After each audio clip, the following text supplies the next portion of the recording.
علینا موتاکم وکفوا عن مصابیہم، اے لوگوں تم میں سے اگر کوئی گزر جائے دنیا سے رخصت ہو جائے تو ان کے اندر خوبیاں اگر ایک بھی خوبی اگر ہو تو اس کو بیان کرنا محمد رسول اللہ صلی اللہ علیہ وسلم کی سنت بھی ہے اور یہ حکم بھی ہے۔ میرے بھائیوں، ہم میں سے جو بھی رخصت ہو ان کی خوبیوں کو یاد رکھنا چاہیے، ان کی کمیوں کو درگزر کرنا چاہیے، اور یہ تو عام انسان نہیں ہے بلکہ ایک علاقے کے بڑے عالم دین ہیں۔ اللہ تبارک تعالیٰ نے اپنے پاس انہیں بلایا ہے، اپنی خاص رحمت اور مہمانی کے لیے اللہ نے بلایا۔ میرے بھائیوں، آپ کو معلوم ہوگا اور ہماری اس آبادی کے لوگ جانتے ہیں، پوری زندگی انہوں نے اس بستی کی علمی قیادت فرمائی ہے، علمی رہنمائی عطا فرمائی ہے، اور مجھے بتاتے تھے، مرحوم سے میرا گہرا ربط تھا، وہ اپنی زندگی کی تجرباتی باتیں بتاتے تھے۔ گاؤں کے اندر اس اتنی بڑی آبادی میں دو بڑے عالم دین تھے، دو بڑے عالم دین، ایک حضرت مولانا عبد الجلیل صاحب رحمۃ اللہ علیہ اور ایک حضرت مولانا محمد عباس صاحب رحمۃ اللہ علیہ جو اب ہو گئے۔ حضرت مولانا عبد الجلیل صاحب رحمۃ اللہ علیہ جب اللہ نے ان کی خدمت کے لیے ان کو ننو پٹی میں بلا لیا، اور حضرت مولانا عباس صاحب مدرسہ قدرتیہ شکری تشریف لے گئے، تو ہمارا گاؤں علمی رہنمائی سے بالکل یتیم ہو گیا۔ احساس ہوا، حضرت مولانا نے اس ضرورت کو بہت محسوس کیا کہ حضرت مولانا عبد الجلیل صاحب ننو پٹی تشریف لے گئے اور میں شکری آ گیا، گاؤں کے اندر علمی رہنمائی کرنے والا کوئی ایسا عالم دین بچا نہیں، ان کے اندر جو قومی خدمات انہوں نے للکارا ان کو، اور یہ شکری چھوڑ کر کے گاؤں چلے آئے۔ اللہ تبارک تعالیٰ نے اس قربانی کا بہترین بدلہ بھی دیا، لیکن اس کے ساتھ ساتھ پوری زندگی انہوں نے جب تک صحت میں رہے وہ پورے گاؤں کی علمی قیادت کرتے رہے، علمی رہنمائی کرتے رہے۔ اللہ تبارک تعالیٰ ان کی علمی خدمات کو قبول فرمائے۔ میرے بھائیوں، دنیا سے انسان جب رخصت ہوتا ہے اور ہر موت زندگی کی تیاری ہے، ہر مرنے والا زندہ کو عبرت دے کر کے جاتا ہے، اور یہ اعلان ہم سنتے ہیں، شیخ سعدی رحمت اللہ علیہ فرماتے ہیں، خیر کن و فلاں وہ غنیمت شمار عمر سا پیشتر کے بان پر آیت فلاں نمان۔ اے غافل، اپنے آپ کو اعلان سن کر کے ٹھٹک جا، ٹھہر جا، سہم جا، لرز جا، اور سمجھ جا کہ کل یہی اعلان تمہارے بارے میں بھی ہوگا کہ آج فلاں صاحب نہیں رہے جس طرح فلاں کے بارے میں اعلان کیا جاتا ہے۔ اس لیے لوگوں، یہ اعلان ایک رسم نہیں ہے، یہ سنبھلنے کا، لرزنے کا، کانپنے کا اور موت سے ڈر کر موت کی تیاری کرنے کا ایک سب سے بڑا پیغام ہے۔ لوگوں، اس پیغام کو اگر انسان نہیں سمجھا اور نہیں سوچا اور اس پر غور نہیں کیا، یہ اس کی بہت بڑی نادانی ہوگی۔ زندگی میں موت کی تیاری کیسی ہونی چاہیے؟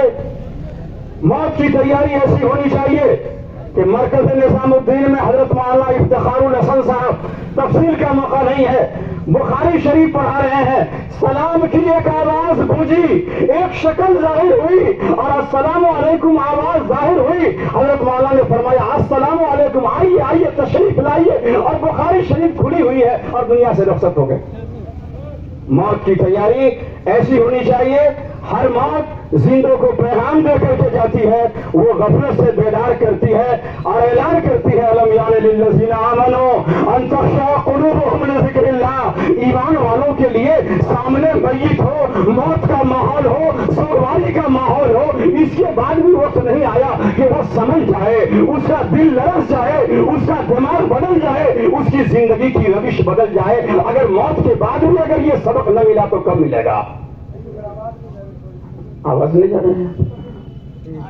میرے بھائیوں، بہت تفصیل کا وقت نہیں ہے، دو باتیں صرف میں عرض کر دینا چاہتا ہوں۔ وہ دو بات یہ ہے، حضور اکرم صلی اللہ علیہ وسلم کے چچا، بہت مشہور حدیث ہے اور اہل علم کا بڑا مجمع ہے، سب جانتے ہوں گے۔ حضور اکرم صلی اللہ علیہ وسلم کے پیارے چچا، اتفاق سے ان کا نام حضرت عباس تھا، اس لیے اللہ نے یہ بات یاد دلا دی، ان کا نام عباس تھا۔ حضرت عباس رضی اللہ تعالیٰ عنہ کا جب انتقال ہو گیا تو ان کے وارثین کو اور تمام لوگوں کو صبر و تسلی دینے کے لیے مکہ کے بڑے بڑے تشریف لائے, بڑے بڑے علماء تشریف لائے, اور سب نے رنگ برنگ کے بیانات دیے. لیکن میرے بھائیوں, ایک دیہاتی آیا اور اس نے اس مرنے والے پر, حضرت عباس پر, جو صبر و تسلی اور تعزیت کی باتیں کہی. ادب کی دنیا میں اس سے بڑی تعزیت کی کوئی بات نہیں ہے, اور اہل علم جانتے ہیں کہ ادب کی کتابوں میں سب سے زیادہ تعزیت میں اس تقریر اور بیان کا مقام ہے جو حضرت عباس رضی اللہ تعالیٰ عنہ کے انتقال کے موقع سے اس دیہاتی نے آ کر کے کیا تھا. دیہاتی نے کہا تھا, اے عبداللہ, ارے حضرت عباس کے رشتے داروں, تم اس طرح غم میں ڈوبے ہوئے اور صدمے میں ڈوبے ہوئے ہو جس طرح ہمارے حضرت مرحوم کے تمام وارثین, تمام رشتے دار, تمام اولاد اور پورا علاقہ سوگ میں ڈوبا ہوا ہے. انہوں نے خطاب کر کے فرمایا, تمہیں احساس نہیں, جس خدا نے ان کو بلایا ہے ان کے آرام کا انتظام وہاں زیادہ ہے یا تمہارے گھر میں زیادہ ہے؟ جس خدا نے اپنے پاس جنت میں انہیں بلایا ہے ان کی سہولت کا انتظام بتاؤ, وہ زیادہ کر سکتے ہیں یا تم زیادہ کر سکتے ہو؟ اس طریقے سے انہوں جو نقشہ کھینچا, اللہ نے ایسا مضمون ذہن میں ڈالا, سارے لوگوں کو اللہ نے ایسا صبر دیا اور ایسی تسلی دی اور تعزیت کا ایسا مضمون بیان فرمایا کہ دنیا کی تاریخ کی ادب کی کتابوں میں اس کو بڑا اونچا مقام حاصل ہے. اس لیے مرحوم کو اللہ نے اپنے پاس بلایا ہے. اللہ کے پاس جو انتظام ہے اس عالم دین کے لیے وہ سب سے اعلیٰ انتظام ہوگا. ایک بات. دوسری بات یہ سن لیجئے, اللہ تبارک تعالیٰ کسی انسان کو اگر جنت میں بڑا مقام دینا چاہتے ہیں اور اس مقام کے لائق اگر اس کے اعمال نہیں پہنچتے ہیں, حدیث ہے, تو اللہ تبارک تعالیٰ اس پر بیماری مسلط کرتے ہیں اور مرض کی حالت میں وہ جتنا صبر کرتا ہے اس کے سارے گناہ جھڑتے چلے جاتے ہیں, یہاں تک کہ اس منزل کو پہنچ جاتے ہیں جہاں اللہ اس کو پہنچانا چاہتے ہیں. ہم سب جانتے ہیں کئی سال سے حضرت مولانا بیمار بھی چل رہے تھے, اللہ نے یہ نعمت بھی انہیں عطا فرمائی تھی اور بچوں نے الحمدللہ خدمات اور فرماداری کا پورا حق ادا کیا ہے. اللہ تعالیٰ اس کا بہترین بدلہ عطا فرمائے.